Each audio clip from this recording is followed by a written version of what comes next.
Walking walking is the best exercise for the normal delivery. મારા 17 વર્ષના experience અને મારા પર્સનલ ફેમિલી એક્સપિરિયન્સથી આઈ કેન સે ધેટ કે જો તમે દિવસનું 30 મિનિટ સવારે અને 30 મિનિટ સાંજે વોકિંગ કરો અને ઘરનું નાનું મોટું બધું કામ કરો તો there is a maximum chance કે your delivery would be normal. Believe me, there are so many exercises for the normal delivery, but walking is the best exercise for normal delivery because it is so feasible and practical. કારણ કે walking તમે ગમે ત્યારે તમારા ટાઈમે તમારા અનુકૂળ સમયે કરી શકો છો.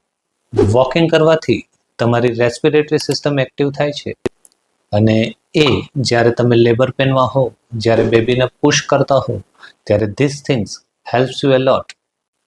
વોકિંગ કરવાથી સ્ટ્રેસ લેવલ ઓછું થાય છે અને એક તમારા શરીરમાં good hormones, positive hormones secret થાય છે that boost up your confidence for your normal delivery.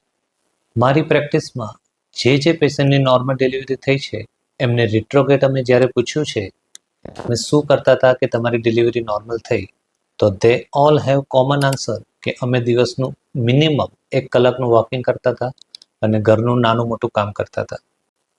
And last, regular walking કરવાથી તમારી ડિલિવરી પછીની રિકવરી પણ ફાસ્ટ આવે છે, ડિલિવરીને લગતા કોમ્પ્લિકેશન પણ ઓછા થાય છે અને ડિલિવરી પછી બ્રેસ્ટ ફીડિંગમાં પણ જો તમે રેગ્યુલર વોકિંગ કર્યું હોય તો it helps you a lot.